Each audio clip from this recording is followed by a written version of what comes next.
Dan saya kembali teringat apa yang diutarakan oleh Pak Bambang Pacul. Saya sudah pernah ingatkan, jangan serang Jokowi, dia orang baik. Nah, kalau Presiden Jokowi itu orang baik, tentu saja setiap waktu, setiap hari, setiap malam ada doa-doa yang tulus dari rakyat naik ke langit untuk Presiden Jokowi dan keluarganya. Nah, orang yang hidupnya dilingkupi oleh doa-doa rakyat jelata inilah yang kalian mau makzulkan. Yang akan berhadapan dengan kalian bukan lagi manusia, tetapi Tuhan yang Maha Esa yang akan menentang kalian. Bicara tentang Jokowi tidak sekedar bicara tentang presiden. Bicara tentang Jokowi tidak sekedar bicara tentang pimpinan suatu negara. Jokowi di mata rakyat jelata, dia adalah bapak kami. Bapak yang rela merendahkan diri, meninggalkan ruang ber-AC di Istana Megah, mencari kami dengan peluh keringat, melewati jalanan-jalanan terjal, melewati banjir, memasuki hutan-hutan rimba, menaiki gunung-gunung, menjumpai kami rakyat jelata yang sudah puluhan tahun mendengar Indonesia merdeka tapi belum pernah merasakan apa itu kemerdekaan. Rakyat Indonesia, masyarakat kecil belum mengerti makna kemerdekaan. Berkenan di hati Bapak.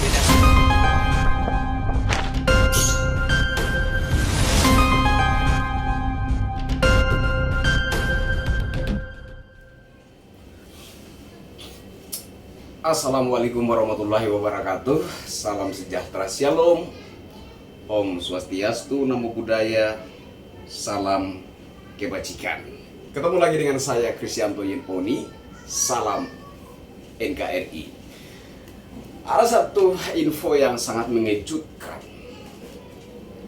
Ibu Megawati Soekarno Putri dan Puan Maharani diinfokan mengundurkan diri dari partai PDIP. Saudara yang punya komentar seperti ini, saudara punya apa ya, daya lelucon yang tinggi juga menurut saya ya. Luar biasa. Anda bisa membuat saya ketawa sampai sakit perut. Coba saudara bayangkan kalau sampai bayangkan ya, kalau Ibu Megawati sampai depresi, ya kan, karena melihat situasi yang sekarang yang makin panas ini, ya kan. Rasanya belum kering juga mulut saya. Barusan membicarakan tentang mundurnya Pak Marwar Sirait dari Partai PDI Perjuangan. Saya sempat katakan bahwa ini belum selesai. Masih akan ada lagi yang menyusul langkah Pak Marwar Sirait ini. Dan saya melihat ada breaking news lagi. Ternyata para juniornya Pak Marwar Sirait yang jumlahnya ratusan juga berbondong-bondong mengikuti langkah Pak Marwar Sirait. Dan kemudian kemarin saya lihat ada video para kader dan simpatisan Partai PDI Perjuangan lengkap mengenakan atribut kaos dan panji-panji Partai PDI Perjuangan di Jawa Timur menyatakan mendukung Bapak Prabowo Subianto, Mas Gibran Raka Buming Raka. Saya sesak napas melihat video itu. Saya bukan orang PDIP, bukan kader atau simpatisan atau loyalis atau apapun juga, nggak ada keterkaitan apa-apa dengan PDIP. Tapi saya lihat kejadian tersebut di video itu sesak napas rasanya, ya kan?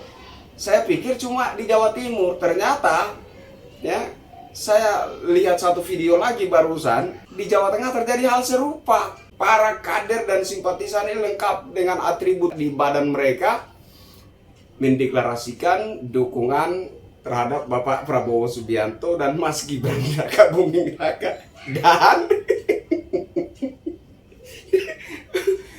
ada pernyataan terbaru dari Pak Bambang Pacul. Ya kan, Pak Bambang Pacul ini sudah beberapa kali saya singgung dalam narasi saya ya. Jadi saya khawatir Pak Bambang Pacul ini pun kemudian mengambil langkah mengikuti Presiden Jokowi. Ini saya khawatirkan sekali. Bahkan saya menduga Pak Bambang Pacul itu kemudian nanti akan mengambil langkah mengikuti Presiden Jokowi.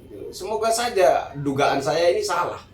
semoga saja kekhawatiran saya ini meleset ya, tidak terjadi seperti itu ya. Amin. Gini-gini ya, yang saat ini sedang berjuang menumbangkan banteng, tapi saya masih punya hati nurani, masih mendoakan hal yang baik untuk Partai PDI Perjuangan ya, saudara ya. Jadi Pak Bambang Pacul membuat pernyataan bahwa PDIP di Jawa Tengah ambruk, dan pernyataan itu diulang 2 kali ya. Ini luar biasa sekali. Dan coba saudara bayangkan.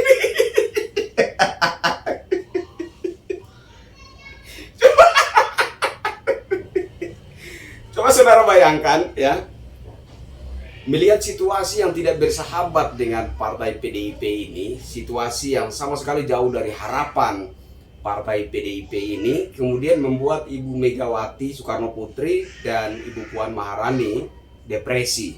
Dan kemudian mereka juga menyatakan kemudian Ibu Megawati dan Ibu Puan Maharani juga menyatakan mundur dari Partai PDI Perjuangan. Coba saudara bayangkan betapa konyolnya pemandangan itu ya. Kalau sampai itu terjadi, maka menurut saya bubarlah sudah partai. Maka bubarlah sudah Partai PDI Perjuangan. Karena seperti kata seorang ibu di channel Total Politik itu ya, apapun itu kita harus mengakui bahwa PDIP adalah Megawati. Nah, bayangkan bagaimana kalau kemudian melihat situasi politik yang sama sekali tidak menguntungkan bagi Partai PDIP ini, sama sekali suatu pemandangan kerugian bagi Partai PDIP ini, kemudian membuat Ibu Megawati itu depresi, Ibu Puan Maharani itu depresi, dan berdua menyatakan mundur dari Partai PDIP.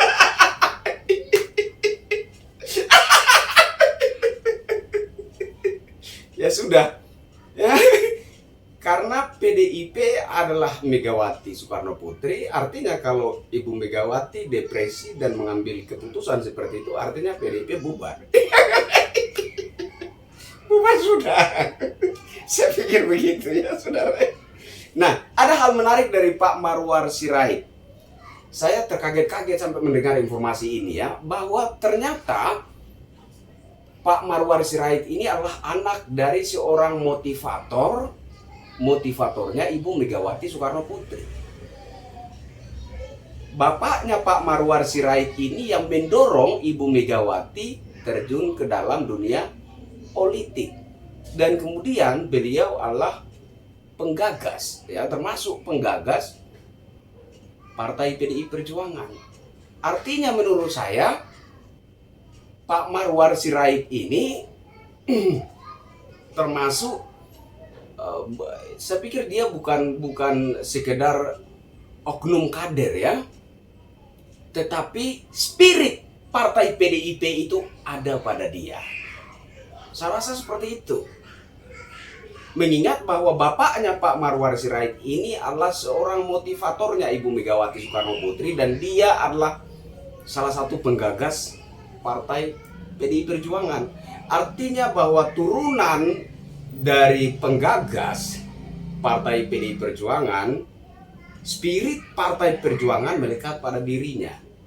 Artinya ketika oknum tersebut menyatakan diri mundur, keluar dari Partai PDI Perjuangan, saya rasa spirit, semangat perjuangan Partai PDI itu merosot.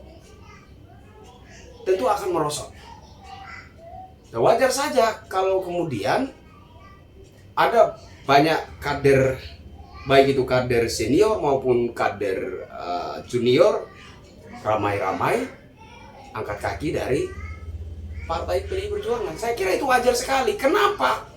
Karena spirit yang ada di Partai PDI Perjuangan sudah tidak satu frekuensi dengan Partai PDI Perjuangan tersebut. Nah, ada lagi yang menarik, bahwa alasan ya ini entah benar entah tidak, tetapi karena situasinya berpapasan atau selisih waktunya tidak begitu jauh sehingga saya pikir bisa dibenarkan ya, bisa benar informasi ini bahwa alasan Pak Marwar Sirait hengkang dari partai PDI Perjuangan adalah karena beliau tidak terima adanya desas-desus pemakzulan Presiden Jokowi di dalam internal partai PDI Perjuangan. Luar biasa bukan? Awalnya saya sudah menduga, ya, saya sudah menduga bahwa tim 100 atau petisi 100 yang mendatangi Pak Mahfud MD ini bukan atas inisiatif dari orang-orang itu. Awalnya saya sudah menduga seperti itu. Tidaklah mungkin orang-orang ini mendatangi Kemenko Polhukam, berjumpa dengan Pak Mahfud MD, membicarakan wacana pemakzulan Presiden Jokowi atas inisiatifnya sendiri. Kenapa? Karena orang-orang yang mendatangi Pak Mahfud MD, saya melihat mereka orang-orang mengerti juga. Tidaklah mungkin mereka tidak mengerti, ya. Tidaklah mungkin mereka tidak mengerti tempat yang lebih tepat mereka datangi membawa aspirasi pemakzulan presiden. Mereka tentu paham, ya, paham sekali bahwa tempat yang lebih tepat adalah kantor DPR RI, bukan kantor Kementerian Koordinator Bidang Politik, Hukum, dan Keamanan. Ini orang-orang mengerti loh. Mereka paham loh, alur hukum mereka juga paham. Sehingga tidak mungkin mereka melakukan satu langkah yang khilaf mendatangi Kemenko Polhukam. Jadi mendatangi Kemenko Polhukam bukanlah suatu sikap atau langkah khilaf dari mereka. Dan saya juga menduga bukanlah inisiatif mereka, melainkan ada yang menggerakkan mereka. Ada yang merekayasa ini, ada yang mengatur skenario ini. Sehingga mereka mendatangi Kemenko Polhukam untuk menyampaikan aspirasi pemakzulan Presiden Jokowi. Lagian kalau kita pikir-pikir, ya, tidaklah mungkin seorang Menteri Koordinator Bidang Politik, Hukum, dan Keamanan ini langsung menyambutnya dengan tangan terbuka sembari memberikan arahan, petunjuk, jalan, dan cara-caranya. Iya kan? Ada yang bilang Pak Mahfud MD menerima aspirasi tetapi menolak. Anda jangan memutarbalikkan fakta. Kami rakyat jelata juga sudah mengerti trik dan intrik politik tanah air ini. Ya, jangan katakan Pak Mahfud MD menerima aspirasi tetapi menolak pemakzulan Presiden Jokowi. Itu omong kosong, pemutarbalikan fakta. Anda pikir siapa yang tidak mengerti? Fakta yang terjadi, Pak Mahfud MD menerima dengan tangan terbuka, mempersilahkannya duduk, membahas tentang wacana pemakzulan Presiden Jokowi. Kemudian Pak Mahfud MD memberi arahan, petunjuk, dan cara-cara. Pak Mahfud MD mengajari mereka bagaimana caranya memakzulkan Presiden. Oh, kalau bicara tentang pemakzulan Presiden bukan di sini tempatnya. Itu adalah ranahnya DPR dan partai politik. Jelas, ini adalah arahan dan petunjuk. Jadi Pak Mahfud MD tidak mendengar aspirasi, lantas itu dianggapnya bertentangan dengan kondisi bangsa kita dan kemudian ditolak sama Pak Mahfud MD. Tidak begitu, ya. Pak Mahfud MD tidak menolak isu pemakzulan Presiden Jokowi. Beliau menerima dengan tangan terbuka, mengarahkan, memberi petunjuk, dan mengajari cara-caranya bagi kelompok yang mendatanginya. Apakah kelompok ini betul-betul mendatangi Pak Mahfud MD sebagai Menko Polhukam dengan inisiatifnya sendiri, ataukah ini semua hanyalah rekayasa politik? Ataukah ada yang mengatur skenario dari ini semua? Nah, saya secara pribadi melihat ini adalah bentuk kepanikan pihak pemangku kepentingan tertentu yang tidak percaya diri menghadapi pesta pemilu Pilpres 2024, yang tidak yakin bakalan menang di Pilpres 2024, yang ragu bisa memenangkan Pilpres 2024. Jadi ini bentuk kepanikan yang nyata. Sehingga bagaimana caranya bisa mengubah situasi ini agar mereka menjadi pihak yang beruntung di Pilpres 2024. PDIP di Jawa Tengah sudah ambruk. Sudah terlanjur ambruk. Dan untuk merubah segala sesuatunya hari ini, menurut saya agak rumit. Dan saya kembali teringat apa yang diutarakan oleh Pak Bambang Pacul. Saya sudah pernah ingatkan, jangan serang Jokowi, dia orang baik. Nah, kalau Presiden Jokowi itu orang baik, tentu saja setiap waktu, setiap hari, setiap malam ada doa-doa yang tulus dari rakyat naik ke langit untuk Presiden Jokowi dan keluarganya. Nah, orang yang hidupnya dilingkupi oleh doa-doa rakyat jelata inilah yang kalian mau makzulkan. Yang akan berhadapan dengan kalian bukan lagi manusia, tetapi Tuhan yang Maha Esa yang akan menentang kalian. Karena hidupnya Presiden Jokowi itu diselimuti oleh kebaikan Sang Ilahi. Makanya benar apa yang dikatakan oleh Pak Bambang Pacul. Jangan melawan orang baik. Susah. Dan itu terbukti. Dan saya ingin umumkan saat ini.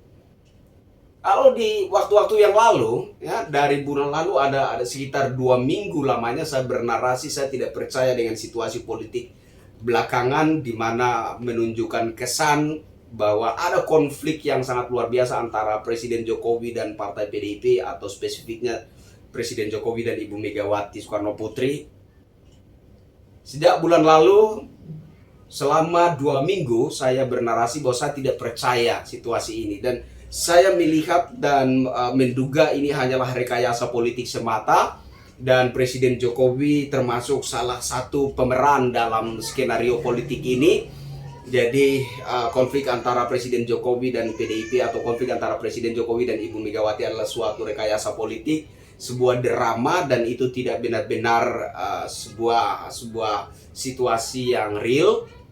Tapi saat ini, hari ini, ya, menit ini, detik ini, saya mau katakan saya percaya. Saat ini saya percaya, benar-benar percaya bahwa konflik antara Presiden Jokowi dan Partai PDIP, konflik antara Presiden Jokowi dan Ibu Megawati merupakan real adanya.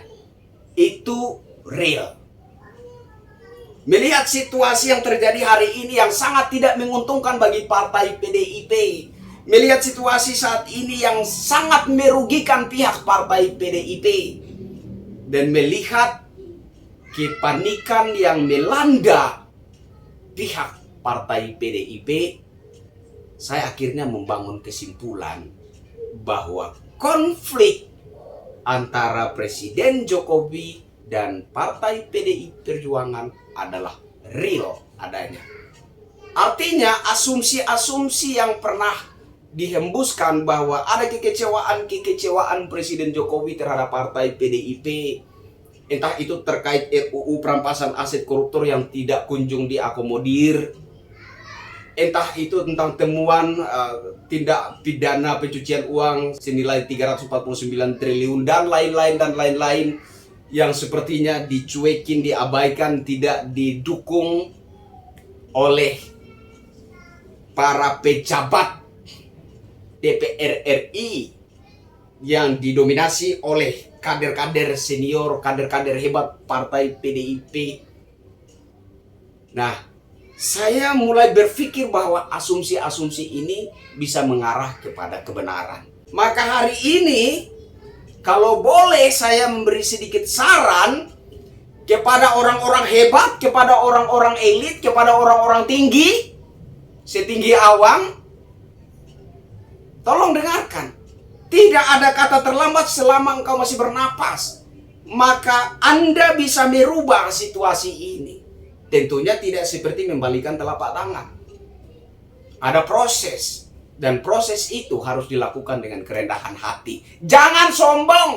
Karena sombong mendahului kehancuran. Dan itu yang sedang terjadi yang menimpa partai PDIP. Pak Hasto Kristianto, jangan sombong, Pak. Ibu Puan Maharani, jangan sombong, Bu. Ibu Megawati, jangan sombong, Bu. Pak Ganjar Pranowo, jangan sombong, Pak. Jangan sombong. Sadarilah dosa kalian terhadap wong cilik. Karena kalian telah memanfaatkan nama wong cilik, menumpang nama wong cilik untuk meraih posisi pucuk sistem kekuasaan negeri ini. Dan kemudian kalian melupakan wong cilik yang sedang berjuang dengan tertatih-tatih dampak bencana, dampak musibah, dampak pandemi COVID, dan lain-lain. Mereka sedang berjuang bagaimana bertahan hidup. Mereka sedang berjuang bagaimana caranya memulihkan kehidupan ekonomi mereka. Mereka sedang berjuang bagaimana bisa kembali makan yang wajar. Dan kalian melupakan mereka. Kalian mengabaikan mereka. Di mana hati kalian? Masih ada kesempatan untuk kalian menyadari dosa kalian terhadap wong cilik yang kalian hianati dan kalian biarkan menderita. Kalian biarkan mereka berjuang sendiri dalam perihnya hidup. Di mana hati kalian? Itulah dosa kalian. Dan akibatnya saat ini sedang kalian tanggung. Masih ada kesempatan untuk kalian sadar. Tobatlah. Jangan mengkampanyekan kalau PDIP menang nanti angka kemiskinan 0%. Jangan. Ya. Jangan menyakiti hati rakyat. Ya. Jangan membuat luka baru di atas luka lama yang sedang diderita oleh rakyat. Jangan membuat janji-janji yang justru semakin menambah luka perihnya wong cilik saat ini. Tolong, jangan memberikan janji-janji politik yang seperti itu. Karena wong cilik sudah dengan tulus ikhlas memberikan dukungannya, mengangkat kalian, mendudukan kalian di posisi pucuk sistem kekuasaan negeri ini. Kekuasaan tidak berbicara tentang sosok Jokowi. Kekuasaan adalah sistem. Dan yang ada di pucuk sistem kekuasaan adalah partai PDIP dan partai PDIP. Ketika menduduki pucuk sistem kekuasaan, kiamat terhadap wong cilik yang namanya telah ditumpangi untuk meraih pucuk sistem kekuasaan tersebut. Sadarlah. Sadarlah. Ingat bahwa yang betul-betul mewakili hati rakyat selama 2 periode belakangan ini adalah Insinyur Haji Joko Widodo. Saya ulangi, saya tegaskan, yang betul-betul mewakili isi hati rakyat adalah Presiden Insinyur Haji Joko Widodo. Padahal dia bukanlah wakil rakyat sebenarnya. Dia adalah pemegang kendali utama sistem kekuasaan. Dia bukan wakil rakyat.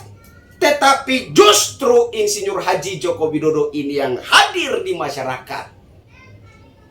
Dan kami merasa, terutama kami rakyat jelata di pinggiran-pinggiran kota, kami merasa bahwa Insinyur Haji Joko Widodo itulah sebenar-benarnya wakil rakyat, wakil kami. Dia yang lebih mengerti bahasa kami, dia yang lebih mengerti keluh kesah kami, dia yang lebih mengerti apa yang menjadi kebutuhan bagi kami rakyat jelata ini.